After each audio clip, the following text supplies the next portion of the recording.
Hi friends, आपन को स्वागत करुच्ची study with Rinku Sahu channel रे। ए क्लास रे आमे पढ़िबा फंडामेंटल राइट विषय बा जहाँ को आमे कोन कहिथौ मौलिक अधिकार कहिथौ ओडिया रे। ता विषय में ए क्लास रे पढ़िबा। आपन जदि प्रथम थर पई आम चैनल रे आछंती ताले चैनल को सब्सक्राइब करंतु। ता सहित टेलीग्राम ग्रुप रे बा व्हाट्सएप चैनल रे जॉइन नै ताले आपन डिस्क्रिप्शन को जाई जॉइन हो पारिबे। एवं एही बोली जदि आपन इंडियन पॉलिटी रो अन्य टॉपिक मानकर क्लास देखा चाहते ताहले आम चैनल इंडियन पॉलिटी प्लेलिस्ट को जाई आपण समस्त इंडियन पॉलिटी रो क्लास देखि पारिबे। तेणु आरंभ करबा क्लास को फंडामेंटल राइट विषय पढ़िबा बा जहाँ को आम ओडिया रे कहिथौ मौलिक अधिकार।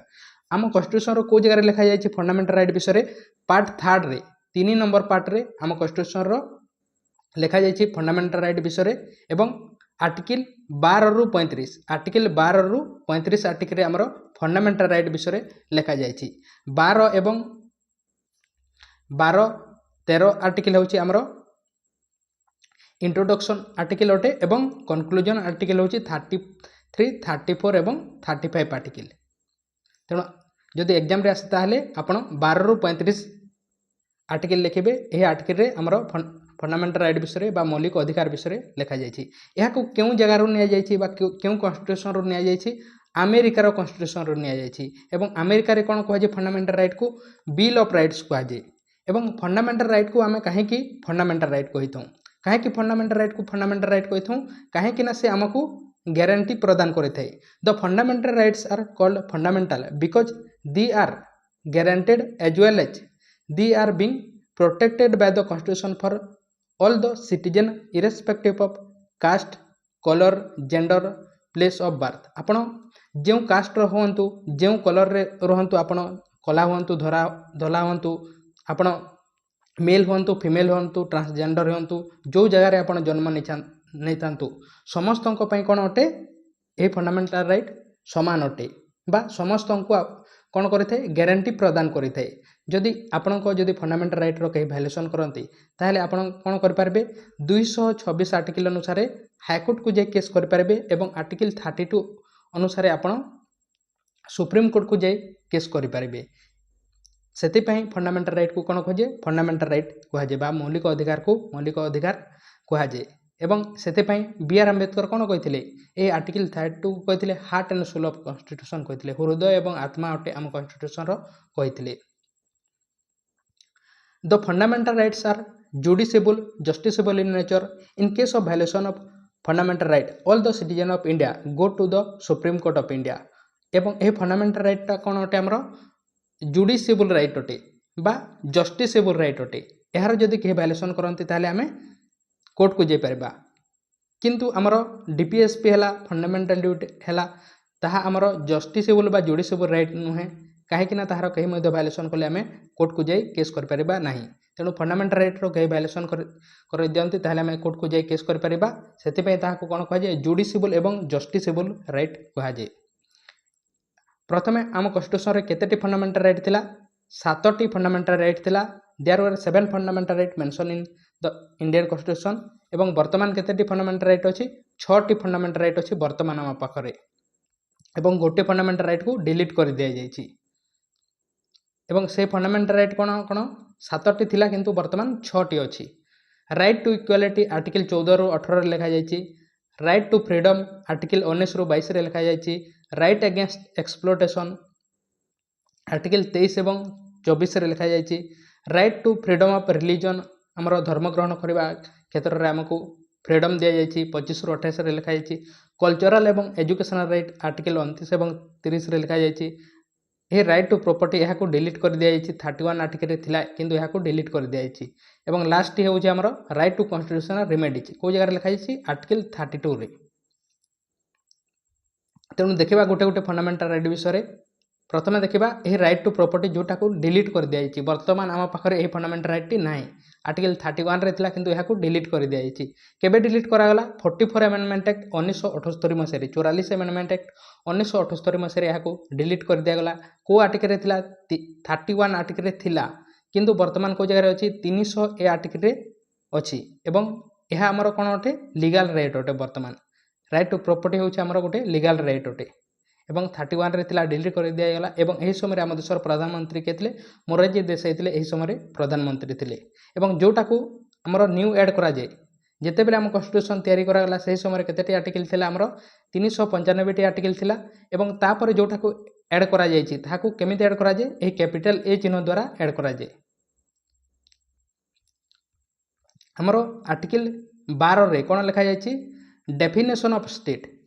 डेफिनेशन ऑफ स्टेट माने कोन अटे आमर स्टेट माने एठारे आमर कोनसी राज्य को कहा जायनि आमर पंजाब हैला उत्तर प्रदेश हैला ओडिशा हैला ए भली राज्य को कहा जायनि एठारे आमर देश को कहा जायछि एवं एही स्टेट रे के माने आसंती आमर सेंट्रल गवर्नमेंट आसंती स्टेट गवर्नमेंट आसंती आमर parliament Lok Sabha Rajya Sabha president state legislature आमर Vidhan Sabha Vidhan Parishad local self government panchayat एवं municipality district council PSU constitutional एवं non constitutional bodies private institution जो माने कि गवर्नमेंट सर्विस प्रोवाइड करि थांती ए माने आसी थांती एही 12 आर्टिकल रे जो डेफिनेशन ऑफ स्टेट लिखा जायछि एठारे ए माने जदि आम देश रे कोनोसी लॉ तयारी करंती बा कोनोसी आईन तयारी करंती एवं एहा हमर फंडामेंटल राइट को वायलेशन करछि बोलिया करछि ताले हमें कोर्ट को जेकी केस करि परिबा एवं एही 12 आर्टिकल रे ए मानक विषय रे लिखा जायछि हमर स्टेट रो डेफिनेशन दिया जायछि। आर्टिकल 13 रे कोन लिखा जायछि all the law that are inconsistent or derogation with fundamental right shall be declared as void or invalid। माने कोन अटे समस्त लॉ जहा कि हमर फंडामेंटल राइट को वायलेशन करता है ताहले कहा पाखरे अछि सुप्रीम कोर्ट पाखरे अधिकार अछि कि से लॉ को कोन करि परिबो से इनवैलिड बा void बा इनवैलिड करि परिबो बा ताहाकू रिमूव करि परिबो। यह विषय लिखा जाए आर्टिकल 13 रे लिखा जाए आमर लॉ को जगह तैयारी करा जाए आमर पार्लियामेंट रे लॉ तैयारी करा जाए सेमिति स्टेट लेजिस्लेचर रे मध्ये स्टेट लॉ तैयारी करते एवं पार्लियामेंट रे आमर सेंट्रल लॉ तैयारी करा जाए यह जदि आमर फंडामेंटल राइट को वायलेशन करुछि ए भली लॉ तैयारी करा जाए ताहले आमर देश रे जुडिशियरी पाखरे अधिकार अछि कि से कोन करि परिबो ताहाकू इनवैलिड बा भॉइड करि परिबो बा ताहाकू रिमूव कर देबो आम देश रे लागे नाही एवं यह विषय आर्टिकल 13 रे लिखा जाए यह ही कहा जाए कौन जुडिशियल रिव्यू कहा जाए। तापर नेक्स्ट देखा आमर राइट टू इक्वालिटी विषय आमर फंडामेंटल राइट होची राइट टू इक्वालिटी प्रथम फंडामेंटल राइट आर्टिकल 14 रु 18 ले लिखा जाए देखा गोटे गोटे फंडामेंटल राइट विषय आर्टिकल 14 प्रथम देखा आर्टिकल 14 रे कौन लिखा जाए इक्वालिटी बिफोर लॉ माने समस्त इक्वाल आपन जानिछंती समस्त इक्वाल अटे बा रूल्स ऑफ लॉ नहीं जानतु इक्वालिटी बिफोर लॉ एवं अन्य कौन दिखाई इक्वाल प्रोटेक्शन ऑफ लॉ एवं आईन आमको कौन करते सुरक्षा प्रदान करते केमिति सुरक्षा प्रदान करते आईन समस्त समान अटे किंतु आमर आईन इक्वाल प्रोटेक्शन ऑफ लॉ मध्ये अछि आम देश रे केमिति अछि जदि आपण कोनसी भूल करूछंती एवं तार इंटेंशन जदि अलगा अछि एवं ताहले आपनको कम दंड दिया जायते जेमिति कि एग्जांपल द्वारा जानिबा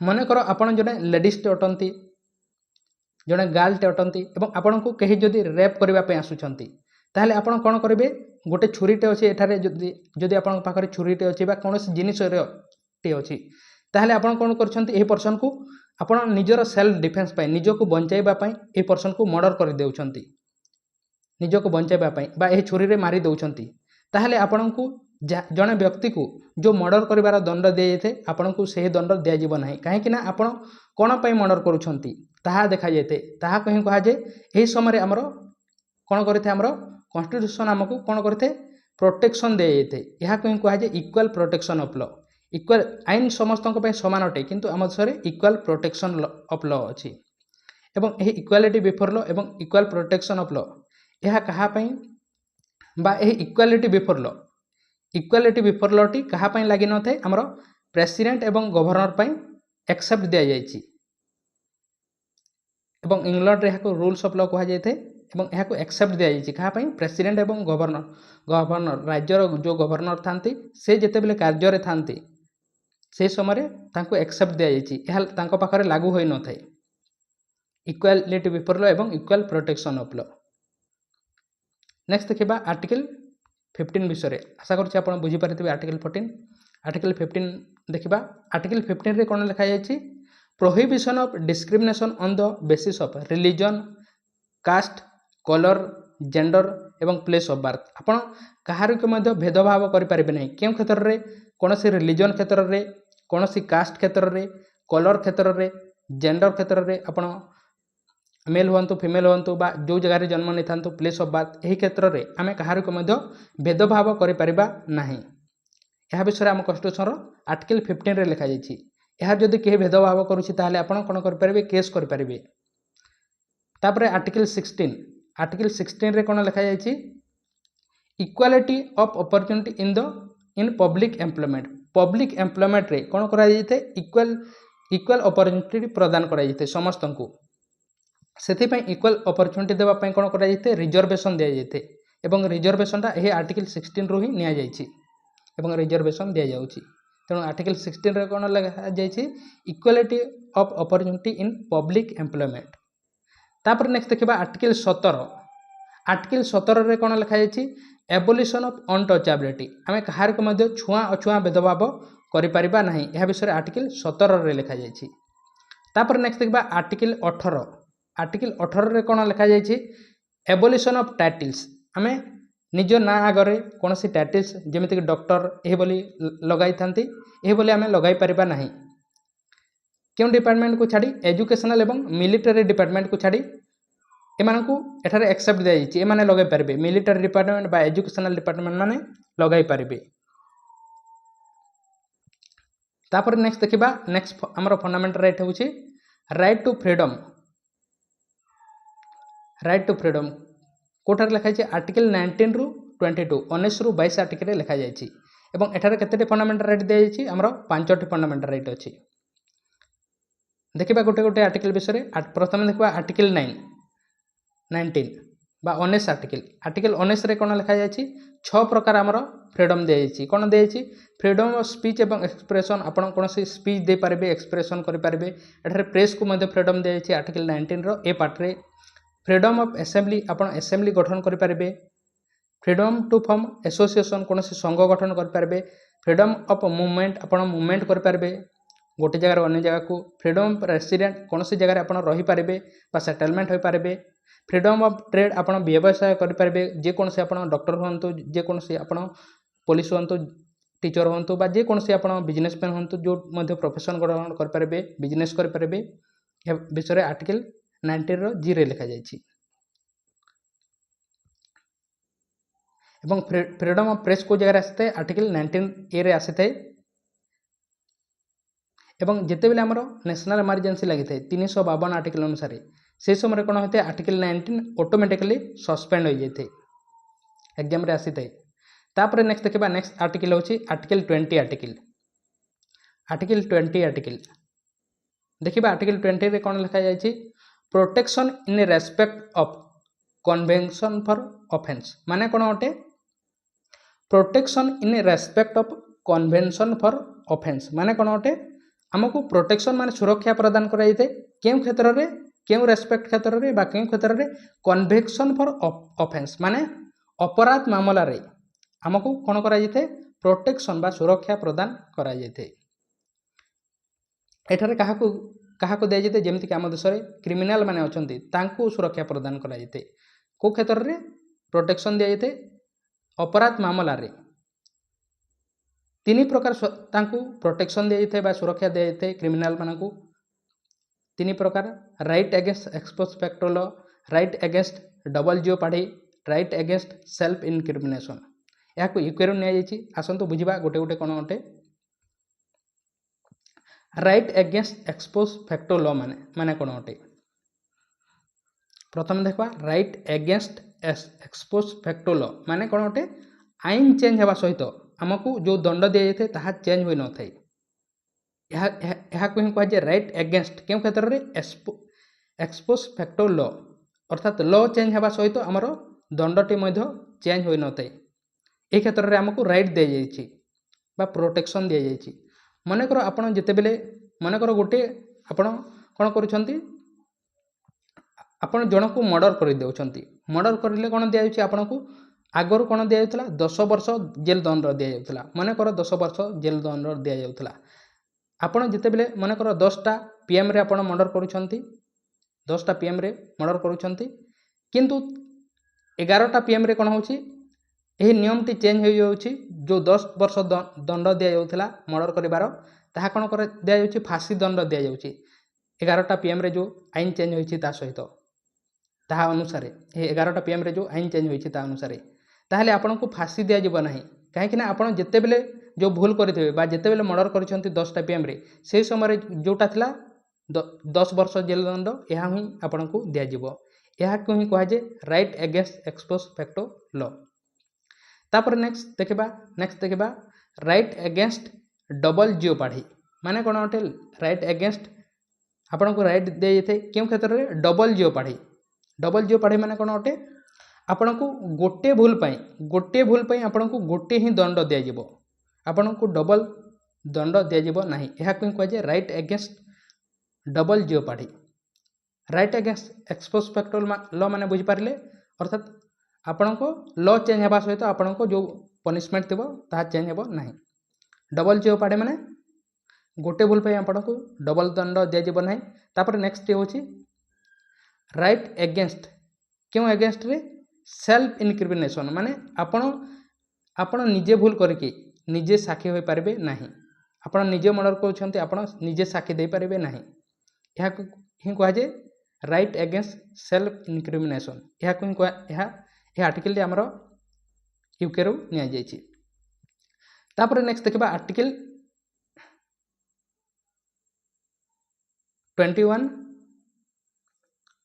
आर्टिकल 21 रे कौन लिखा जाइए राइट टू लाइफ एवं पर्सनल लिबर्टी आपण जीवन जी पारे बा जी पारे एवं एथिरे राइट टू प्राइवेसी को एड कराई आधार कार्ड केस एथिरे एक्सेप्ट दिया जाए defence forces paramilitary forces police forces बा इंटेलिजेंस एजेंसी एमानकर किछि एक्सेप्ट दिया जाए जमीक कि आर्मी माने जाइथांती से समय कौन साइन करके जाइथांती ये आर्टिकल 21 रो से माने तांको पाखरे कौन जीवार मध्य अधिकार न थाए राइट टू लाइफ एवं पर्सनल लिबर्टी यह को साइन करके तांको पठा जाए डिफेन्स फोर्सेस रो जो माने जाइथांती सेमानकु एवं हमर आर्टिकल 20 एवं 21 यह केबे मध्य कौन हेबो सस्पेंड हो पारिबो नहीं सेतिपे यह को कौन कहे एब्सोल्यूट फंडामेंटल राइट कहे यह कौन सी कंडीशन रे हमर इमरजेंसी लगिले मध्य यह आर्टिकल 20 एवं 21 सस्पेंड हेबो नहीं आपण को यही जो आर्टिकल 20 रे कौन लिखा जाइए क्रिमिनाल मानकु यह तीन प्रकार आम जानिले जो प्रोटेक्शन दि जाए यह केबे मध्य बंद हेबो नहीं ता सहित आपण जीवार आपण को राइट दिज्व बा आपण को मारी दिज्व ना यह नहीं जानतु आर्टिकल 20 एवं 21 केबे मध्य सस्पेंड हेबो नहीं। तापर नेक्स्ट देखा आर्टिकल 21A ये माने आमे कौन जानिछे पर एड करा जाइछि केबे एड करा जाइछि 86 अमेंडमेंट एक्ट 2002 रे यह को एड करा जाइछि एथिरे कौन लिखा जाइछि राइट टू फ्री एवं compulsory education for the age group of 6 to 14 years जेल 6 ରୁ 14 वर्षर बालक मानक फ्री एवं कंपलसरी शिक्षा दिज्व 86 अमेंडमेंट एक्ट 2002 अनुसार सेमती हैंडिकैप छात्र छात्री मानक 6 ରୁ 18 वर्ष पर्यंत दि जाए यह विषय लिखाई आर्टिकल 21A रे यह को 86 अमेंडमेंट एक्ट 2002 रे एड करागला। तापर नेक्स्ट देखा आर्टिकल 22 आर्टिकल 22 रे कौन लिखाई protection against arrest and detection in certain cases माने कौन से आपण को समस्त क्षेत्र में अरेस्ट कर पारिबो नहीं पुलिस एवं आपण को नहीं कि से नहीं पारिबो नहीं समस्त क्षेत्र में आपण को जमते आपण जन को मनकर गोटे थापड़ मारिदेले से क्षेत्र में आपण को अरेस्ट करके नहीं कि आपण को टर्चर कर पारिबो नहीं यह विषय लिखा है आर्टिकल 22 रे। तापर नेक्स्ट देखा नेक्स्ट फंडामेंटल राइट होची राइट एगेन्स्ट एक्सप्लोरेशन माने कौन गोटे आर्टिकल 23 एवं 24 रे लिखा जाइए आर्टिकल 23 रे कौन लिखा जाइए prohibition of traffic in human beings and force labour कहार को मध्य आमे कौन कर परिबा नहीं आमे फोर्सफुली कार्य कर परिबा नहीं ता सहित आमे मनीष मानकु किणा बिचा कर परिबा नहीं बिक्री कर परिबा नहीं मनीष मानकु बिक्री कर परिबा नहीं ता सहित आमे फोर्सफुली कार्य कराई परिबा नहीं आमे जदि कार्य करूछे कराउछे कौन से व्यक्ति को ताहले आमे ताकू पैसा देवा पई पड़िबो जदि पैसा देना एवं कार्य कराइकी काम कराइकी आम ताकू पैसा देना एवं ताहले आम आर्टिकल 23 रो भायोलेसन करुचे एग्जाम रे आसी पारे। आर्टिकल 24 रे कौन लिखाई prohibition of child labour up to the age of 14 years अर्थात 14 वर्ष रु कम वर्षर बालक मानक आम कौन सी फैक्ट्री बा माइंस रे कार्य करें नहीं। नेक्स्ट देखा आर्टिकल बा नेक्स्ट आमर फंडामेंटल राइट हूँ right to freedom of religion. Next हूँ right to freedom of religion केते लिखाई आर्टिकल 25 रु 28 रे लिखाई। आर्टिकल 25 रे कौन लिखाई freedom of practice and propagation of religion कौन सी धर्म ग्रहण करने आम कौन करवा प्रैक्टिस करिपरिबा बा प्रोपोगेशन करिपरिबा। आर्टिकल 26 रे कौन लिखाई right to manage the religious affairs आम धार्मिक कार्य बा रिलीजियस कार्य आम करिपरिबा रिलीजियस कार्य करिपरिबा आर्टिकल 26 रे लिखाई। आर्टिकल 27 रे कौन लिखाई freedom of payment of trades for the practice of any religion आम कौन सी धर्म ग्रहण करने आपण हिंदू हूँ मुस्लिम हूँ सिख जेकोसी आप धर्म ग्रहण करने ताहले आपन को टैक्स देवाई पड़ो ना आर्टिकल 27 अनुसार आम देश में। आर्टिकल 28 रे कौन लिखाई freedom of attendance of religious work in certain educational institution किसी एजुकेशनल इंस्टीट्यूशन मानक आम धर्म कार्य करिपरिबा किसी जगार आर्टिकल 28 रे लिखा जाइछि। तापर नेक्स्ट आमर फंडामेंटल राइट हूँ कल्चरल एवं एजुकेशनल राइट। कल्चरल एवं एजुकेशनल राइट आर्टिकल 29 एवं 30 रे लिखा जाइछि। आर्टिकल 29 रे कौन लिखा जाइछि protection of interest of minorities मानकू कौन करबा इंटरेस्ट प्रदान करबा बा प्रोटेक्शन दिया जाइथे कहा को माइनॉरिटीज कहे एक्सेप्ट हिंदू को छाड़ी अन्य समस्त को एठारे माइनॉरिटीज रो वर्णना करा जाइछि। आर्टिकल 29 रे एमानकर मध्य कौन कराइते प्रोटेक्शन कराइते सुरक्षा कराइते जमीती कि है सिख है बा मुस्लिम मानकर है बा अन्य मानक मध्य प्रोटेक्शन दि जाए। तापर आर्टिकल 30 रे कौन लिखाई right of minorities to established administer educational institution minorities माने हिंदू को छाड़ी अन्य माने कौन करें एजुकेशनल इंस्टीट्यूशन तैयारी करें आर्टिकल 30 अनुसार। 31 टी डिलीट हो जाइए राइट टू प्रॉपर्टी आम पढ़ीचे आमर फंडामेंटल राइट नुहे। तापर देखा नेक्स्ट फंडामेंटल राइट हूँ right to constitutional remedies article 32 it is known as heart and soul of constitution by B R Ambedkar कौन कहते हृदय और आत्मा अटे हार बा heart and soul of constitution कहते कहीं कहीं आमर फंडामेंटल राइट रो वायलेशन करती ताहले आम आर्टिकल 32 अनुसार डायरेक्ट सुप्रीम कोर्ट को जाइपर एवं केस कर Under this, all the citizens of India has a right to go to the Supreme Court of India in case of violation of fundamental right. Fundamental right row violation करेले आमे जे परबा। In case Supreme Court issue 5 types of writ under the Article 32. Article 32 अनुसार Supreme Court कौन परबो 5 प्रकार writs जारी करि परबो। writs विषय मध्ये आमे पढिछे।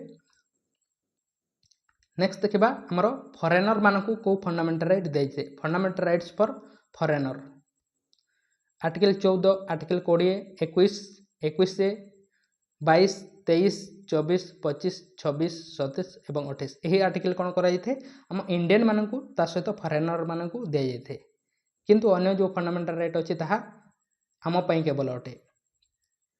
आर्टिकल 33 34 और 35 एठारो एग्जाम रे आसे नाही सेते पई पढु नाही मध्य एवं ता इंपोर्टेंट नुहे आम पई आम एग्जाम अनुसार एग्जाम पई ही पढुचे तेणु ताहा पढ़ा ना। तेणु यह फंडामेंटल राइट विषय आशा करुँचे आप बुझीपारे पुणी थोड़ा रिविजन करदेबा।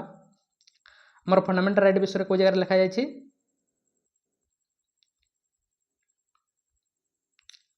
आमर फंडामेंटल राइट विषय को जगह लिखा जाए आर्टिकल 12 रु 35 रे आमर फंडामेंटल राइट विषय लिखा जाए पार्ट 3 रे लिखा जाए अमेरिकार कन्स्टिट्यूशन रु नि जाए अमेरिकार कौन कहुए बिल ऑफ राइट्स कहुए फंडामेंटल राइट आमर ग्यारंटी प्रदान करते से आम फंडामेंटल राइट को फंडामेंटल राइट कही एवं यह जुडिशिबल बा जस्टिसेबल राइट अटे यार कहीं वायलेशन करें आम कोर्ट को जापर से जुडिशिबल और जस्टिसेबल राइट कहुए आगु 7टी फंडामेंटल राइट था बर्तमान आम पाखे 6टी फंडामेंटल राइट अच्छी एवं यह फंडामेंटल राइट कौन कौन अटे ରାଇଟ୍ ଟୁ ଇକ୍ୱାଲିଟି ଆର୍ଟିକଲ 14ରୁ 18, ରାଇଟ୍ ଟୁ ଫ୍ରିଡମ୍ ଆର୍ଟିକଲ 19ରୁ 22, ରାଇଟ୍ ଏଗେନ୍ଷ୍ଟ ଏକ୍ସପ୍ଲୋଟେସନ୍ 23 ଏବଂ 24, right to freedom of religion 25 ଏବଂ 25ରୁ 28, କଲଚରାଲ ଏବଂ ଏଜୁକେସନ୍ ରାଇଟ୍ 29 ଏବଂ 30, ରାଇଟ୍ ଟୁ ପ୍ରପର୍ଟିକୁ ଡିଲିଟ୍ କରି ଦିଆଯାଇଛି 31 ଆର୍ଟିକଲରେ ଥିଲା, ଏବଂ ଲାଷ୍ଟ ହେଉଛି right to constitutional remedies. Right to ପ୍ରପର୍ଟିକୁ କେବେ ଡିଲିଟ୍ କରାଗଲା? 44 ଆମେଣ୍ଡମେଣ୍ଟ ଆକ୍ଟ 1978 ମସିହାରେ ଡିଲିଟ୍ କରାଗଲା। ଏହା ବର୍ତ୍ତମାନ ଆମର ଲିଗାଲ ରାଇଟ୍ ଅଟେ। 300A ଆର୍ଟିକଲରେ ଅଛି, ଏବଂ ଏହି ସମୟରେ ଆମ ଦେଶରେ ମୋରାରଜୀ ଦେଶାଇ ଥିଲେ ପ୍ରଧାନମନ୍ତ୍ରୀ। ଆର୍ଟିକଲ 12ରେ କ'ଣ ଲେଖାଯାଇଛି? ଆମର ଡେଫିନେସନ୍ ଅଫ୍ ଷ୍ଟେଟ୍ ଆମ ଦେଶ ବିଷୟରେ ଲେଖାଯାଇଛି। ଆର୍ଟିକଲ 13ରେ କ'ଣ ଲେଖାଯାଇଛି? ଆମର ଜୁଡ଼ିସିଆଲ୍ ରିଭ୍ୟୁ ବିଷୟରେ ଲେଖାଯାଇଛି। ଆମ ଦେଶରେ ଯଦି କୌଣସି ଲ ତିଆରି କରାଯାଏ ତାହା ଆମର ଫଣ୍ଡାମେଣ୍ଟାଲ ରାଇଟ୍କୁ ଭାଇଲେସନ୍ କରୁଥାଏ, ତାହେଲେ ଆମ ଦେଶର ଜୁଡ଼ିସିଆରୀ ଆମର ସୁପ୍ରିମକୋର୍ଟ ପାଖରେ ଅଧିକାର ଅଛି କି ସେହି ଲକୁ ଇନଭ୍ୟାଲିଡ୍ ବା ରିମୁଭ୍ କରିଦେଇପାରିବ ବା ନଲ୍ ବା ଏଭଏଡ୍ କରିପାରିବ। ତାପରେ ନେକ୍ସଟ ଦେଖିବା ଆମର fundamental right to equality article 14ରୁ 18ରେ ଲେଖାଯାଇଛି। 14ରେ କ'ଣ ଲେଖାଯାଇଛି? ଇକ୍ୱାଲିଟି ବିଫୋର ଲ ଏବଂ equal protection of law president ଏବଂ ଗଭର୍ଣ୍ଣରକୁ ଏକ୍ସେପ୍ଟ ଦିଆଯାଇଛି। ଆର୍ଟିକଲ 15ରେ କ'ଣ ଲେଖାଯାଇଛି? ଆର୍ଟିକଲ 15ରେ ଆମେ କାହା ସହିତ ଡିସ୍କ୍ରିମିନେସନ୍ ଭେଦଭାବ କରିପାରିବା ନାହିଁ। କେଉଁ କ୍ଷେତ୍ରରେ? ରିଲିଜନ୍, କାଷ୍ଟ, କଲର୍, ଜେଣ୍ଡର ଏବଂ ପ୍ଲେସ୍ ଅଫ୍ ବାର୍ଥ କ୍ଷେତ୍ରରେ କାହାରି ସହିତ ଭେଦଭାବ କରିପାରିବା ନାହିଁ। ଆର୍ଟିକଲ 16ରେ କ'ଣ ଲେଖାଯାଇଛି? Equality of opportunity in public employment, public ଏମ୍ପ୍ଲୟମେଣ୍ଟରେ ସମସ୍ତଙ୍କୁ ଇକ୍ୱାଲ୍ ପ୍ରୋଟେକ୍ସନ୍ ଦିଆଯିବ। ଆର୍ଟିକଲ 17ରେ କ'ଣ ଲେଖାଯାଇଛି? ଏବୋଲିସନ୍ ଅଫ୍ ଅନଟଚେବିଲିଟି, ଛୁଆଁ ଅଛୁଆଁ ଭେଦଭାବ କରିପାରିବା ନାହିଁ ଆର୍ଟିକଲ 17 ଅନୁସାରେ। ଆର୍ଟିକଲ 18ରେ କ'ଣ ଲେଖାଯାଇଛି? ଏବୋଲିସନ୍ ଅଫ୍ ଟାଇଟଲ୍ସ, ଆମେ ନିଜ ନାଁ ଆଗରେ କୌଣସି ଡକ୍ଟର ହେଲା ବା ଅନ୍ୟ କୌଣସି ଲଗାଇ ପାରିବା ନାହିଁ ଏକ୍ସେପ୍ଟ ଏଜୁକେସନାଲ ଏବଂ military department. Next fundamental right ହେଉଛି ଆମର ରାଇଟ୍ ଟୁ ଫ୍ରିଡମ୍। ଏଠାରେ ଆମର ପାଞ୍ଚଟି ଅଛି ଫଣ୍ଡାମେଣ୍ଟାଲ ରାଇଟ୍। ଆର୍ଟିକଲ 19ରୁ 22 ଏବଂ ଆର୍ଟିକଲ ଗୋଟେ ଗୋଟେ ଦେଖିବା। ଆର୍ଟିକଲ 19ରେ 6 ପ୍ରକାର ଫ୍ରିଡମ୍ ଦିଆଯାଇଛି। ରାଇଟ୍ ଫ୍ରିଡମ୍ ଅଫ୍ ସ୍ପିଚ୍ ଏବଂ ଏକ୍ସପ୍ରେସନ୍, ପ୍ରେସ୍କୁ ଫ୍ରିଡମ୍ ଦିଆଯାଇଛି ଏଠାରେ। Freedom of assembly, freedom to form association, freedom of movement କରିପାରିବା, ରେସିଡେଣ୍ଟ ଏବଂ ସେଟଲମେଣ୍ଟ କୌଣସି ଜାଗାରେ ରହିପାରିବା, ଟ୍ରେଡ୍, ବିଜନେସ୍, ପ୍ରଫେସନ୍ ଏହି ସମସ୍ତ କରିପାରିବା। ଏହା ବିଷୟରେ ଆର୍ଟିକଲ 19ରେ ଲେଖାଯାଇଛି।